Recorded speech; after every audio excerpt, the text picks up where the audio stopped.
Atau boleh juga dengan cara 4 tambah 7, 11, tambah 3, 14. NA-nya ada 4, sedangkan NS-nya ada 14. Berarti 4 per 14. Atau sama juga dengan 2 per 7. Masih bersama channel Rahmat Matematika. Channel ini adalah channel pendidikan. Pada video kali ini, kita akan membahas syarat mempelajari materi ini adalah telah memahami tentang pencacahan yang terdiri dari aturan perkalian, permutasi, dan kombinasi. Video tersebut sudah tersedia di channel Rahmat Matematika.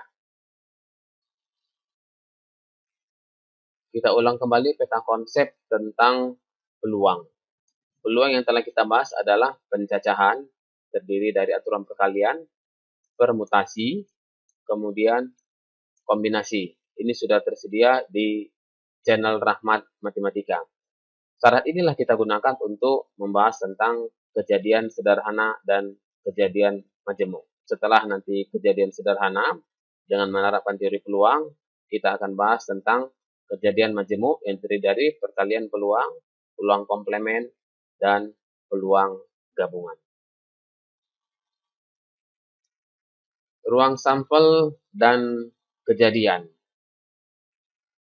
Perhatikan sekeping mata uang logam dengan sisi-sisi angka dan gambar.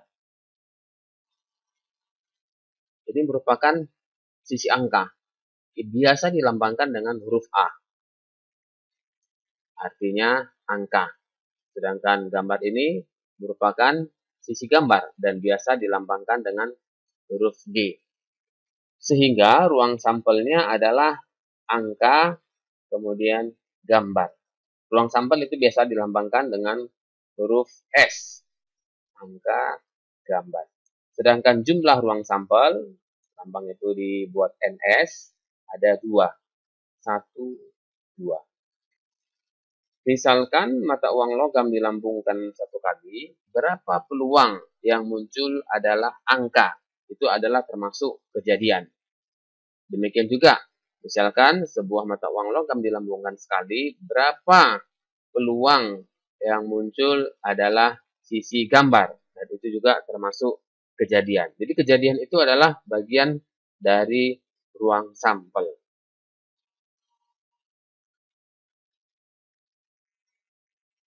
Perhatikan pelemparan sebuah dadu berisi 6. Ini ada dadu 6, 3, 4, dan kemudian ada di sisi yang lain, kemudian sebelah belakang, dan di bagian bawahnya. Kemungkinan muncul atau ruang sampelnya tadi, tentu mata dadunya itu kemungkinannya bisa 1, 2, 3, 4, 5, 6. Sehingga S-nya itu nanti kita tuliskan 1, 2, 3, 4, 5, 6. Dan NS-nya ada 6. 1 maksudnya adalah mata 1. 2 maksudnya adalah mata 2. 3 maksudnya adalah mata 3. Mata 3 contohnya gambar yang ini. 1, 2, 3. Matanya ada 3 dan seterusnya. Sebagai latihan, tentukan ruang sampel dan banyaknya anggota ruang sampel. Yang pertama pada pelemparan 2 buah mata uang logam. Yang kedua pada pelemparan 2 buah dadu. Banyaknya anggota ruang sampel yang dimaksud dalam soal ini adalah NS. Sedangkan ruang sampelnya itu tentunya S. Terlebih dahulu kita tuliskan anggota himpunannya yang mana saja, baru kita tuliskan NS-nya. Sebagai petunjuk pada pelemparan 2 buah mata uang logam, berarti ketika dilempar, bisa misalnya nanti terjadi uang logam yang pertama angka, uang logam yang kedua gambar.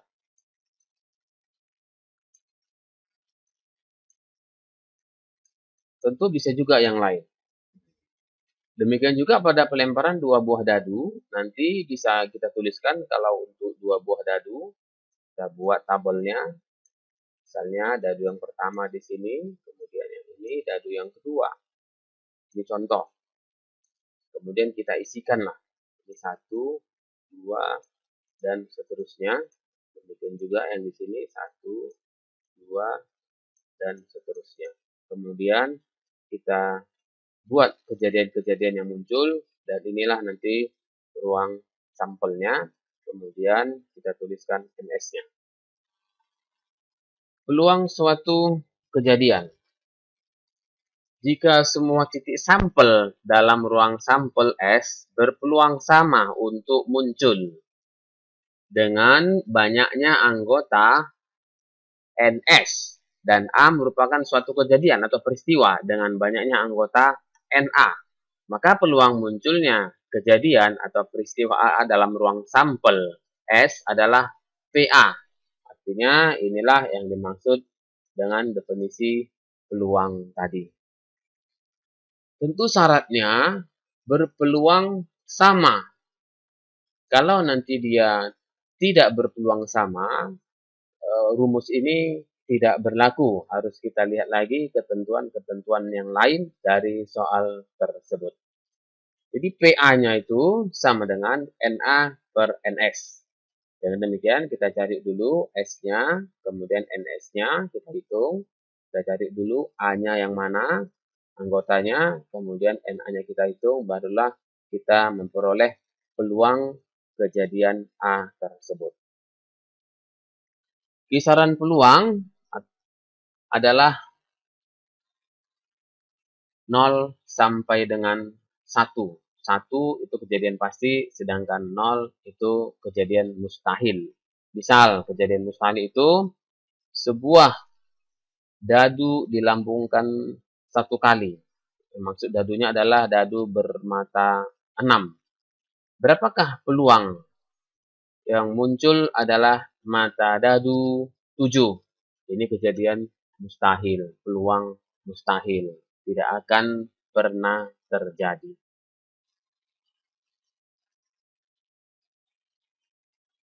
Contoh, pada pelemparan sebuah dadu sebanyak 1 kali, tentukan peluang munculnya mata dadu, genap, ganjil, prima, komposit. Jadi kita lihat dadu yang dimaksud adalah dadu bermata 6. Kemudian sebanyak 1 kali. Sebanyak 1 kali. Ini masih kejadian sederhana. Genap berarti 2, 4, 6. Ganjil 1, 3, 5. Prima 2, 3, 5. Komposit itu adalah yang memiliki faktor lebih dari 2. Contoh bilangan komposit 4. 4 itu kan faktornya 1, kemudian 2, dan 4. Jadi faktornya ada 3. Bilangan komposit itu adalah bilangan yang memiliki faktor lebih dari 2. Karena 4 ini lebih dari 2 faktornya, berarti 4 termasuk bilangan komposit. Tentunya nanti juga 6. Alternatif penyelesaian. S atau ruang sampel 1, 2, 3, 4, 5, 6. NS-nya tentunya 6. Sekarang kita bahas yang A. Misalkan adalah kejadian muncul mata dadu genap. Maka tentu A-nya tak berarti 2, 4, 6. Inilah yang genap. Jumlahnya, NA-nya ada 1, 2, 3. Ada 3. Sekarang kita tuliskan peluang A. Kita tulis dulu rumusnya. Ini sama dengan NA-nya ada 3. NA-nya 3. NS-nya ada 6. Berarti 3 per 6. Atau disederhanakan 1 per 2.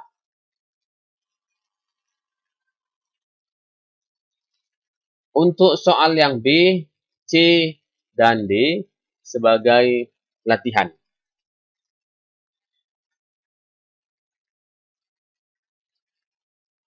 Contoh yang kedua. Sebuah kotak berisi 4 bola hitam, 7 bola putih, dan 3 bola merah. Jika 1 bola diambil dari dalam kotak tersebut, tentukan peluang bola yang terambil berwarna A. hitam, B. putih, yang C. merah. Jadi ada 3 soal, A, B, C. Alternatif penyelesaian. Jadi kita tuliskan dulu semestanya. Hitam ada 4, berarti kita beri lambang nanti H1, H2, H3, H4. Putih ada 7, kita beri lambang P1, P2, P3 sampai nanti P7. Kemudian merah ada 3, berarti M1, M2, M3. Pada prinsipnya memberikan huruf ini terserah, tapi jangan sama. Jangan kita buat nanti di sini misalnya A1, A2, A3, A4, kemudian di sini A1, A2, A3, A4, A5, A6, A7. Itu tidak boleh. Nanti dia menjadi bermakna 2 A-nya. Yang mana yang dimaksud dengan A1 tadi? Hitam atau putih. Sehingga sebaiknya diberikan dengan huruf yang berbeda. Seperti contoh ini tadi. Sekarang kita tuliskan semestanya. Sampai tentu M3. Kita hitung 1, 2, dan seterusnya. Setelah dihitung, ternyata NS ada 14. Atau boleh juga dengan cara 4 tambah 7, 11, tambah 3, 14. Kita jawab yang A. Misalkan A adalah kejadian terambil bola hitam. Maka kita tuliskan dulu kejadian A itu yang mana-mana saja. A sama dengan himpunannya tentu H1, H2, H3, H4. Ada 4. 1, 2, 3, 4. Kemudian kita hitung peluang A. Kita tuliskan terlebih dahulu rumusnya. Peluang A sama dengan NA per NS. NA-nya ada 4, sedangkan NS-nya ada 14. Berarti 4 per 14. Atau sama juga dengan 2 per 7. Untuk B dan C sebagai latihan. Agar lebih mantap lagi pemahamannya, perhatikan contoh 3 berikut ini. Dalam kantong ada 6 kelereng merah dan 5 kelereng putih. Jika diambil 4 kelereng sekaligus, secara acak, tentukan peluang terambil kelereng. Yang A merah dan yang B putih. Alternatif penyelesaian. Jadi kalau kita perhatikan soal ini, kelereng merahnya ada 6. Bisa kita lambangkan misalnya dengan M1, M2, M3, M4, M5, M6. Kemudian kelereng putihnya ada 5. Bisa kita lambangkan nanti dengan P1, P2, P3, P4, dan P5. Sekarang kelereng yang terambil langsung 4 kelereng. Jadi bisa nanti kejadiannya yang terambil itu merah semuanya. Berarti M1, M2, M3, M4. Tapi bisa juga nanti yang terambil kelereng itu putih semua. P1, P2, P3, P4. Ini sekali pengambilan. Bisa juga terjadi nanti kelereng yang terambil itu adalah M1, M2. Berarti merahnya ada 2. Yang pertama dan yang kedua. Tetapi yang 2 lagi putih. P1, P2. Dan berarti yang terambil itu M1, M2, kemudian P1, P2. Dan banyak kemungkinan yang lainnya. Bagaimana caranya? Perhatikan video ini sampai selesai. S atau semestanya M1, M2, M3, M4. M1, M2, M3, P1, dan seterusnya. Tentu kalau kita menuliskan seperti ini, itu bisa nanti terjadi ada yang tertinggal. Kemudian membutuhkan waktu yang cukup lama. Lalu kita manfaatkan cara kombinasi yang telah dibahas di channel Rahmat Matematika. Kelereng yang diambil 4 kelereng. Kemudian untuk menuliskan semestanya, ruang sampelnya, ini tadi ada 6 kelereng merah, kemudian 5 kelereng putih, berarti ada 11 kelereng di dalamnya. Berarti pengambilan 4 kelereng dari 11 kelereng yang ada atau kombinasi 11 4.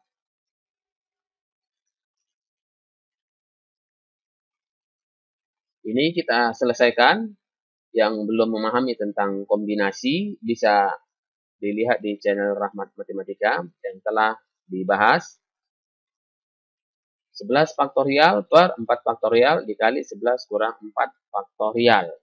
Itu sama dengan 11 faktorial dibagi dengan 4 faktorial dikali 7 faktorial. 11 faktorialnya kita jadikan sampai 7 faktorial. Sehingga nanti 7 faktorial dengan 7 faktorial itu nilainya 1. Kemudian ini kita kalikan, kita bagi dengan penyebutnya sehingga diperoleh nilainya 330. Jadi kalau kita tuliskan ini ada 330. Tentu waktunya cukup lama, kemudian bisa terjadi kesilapan, ada yang tertinggal. Jadi dengan cara menggunakan aturan kombinasi akan mudah kita untuk menyelesaikannya. Sekarang kita selesaikan untuk soal yang A. 4 kelereng merah yang terambil. Misalkan A adalah kejadian terambil 4 kelereng merah. Maka kita perhatikan dulu kelereng merah itu ada 6. Berarti kombinasi 6, 4. Karena kelereng merahnya ada 6. Pengambilan 4 kelereng merah dari 6 kelereng merah yang ada. Kombinasi 6, 4.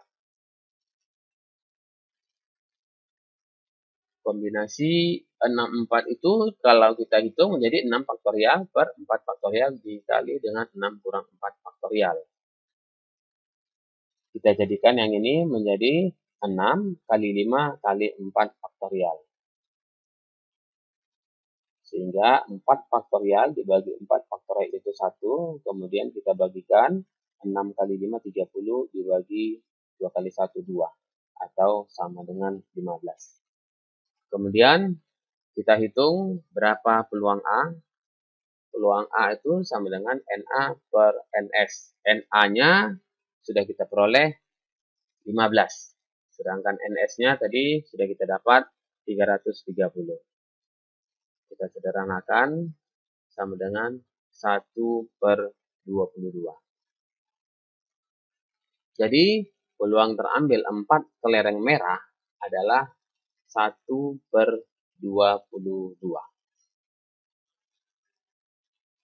B sebagai latihan. Demikian, mudah-mudahan bermanfaat. Assalamualaikum warahmatullahi wabarakatuh.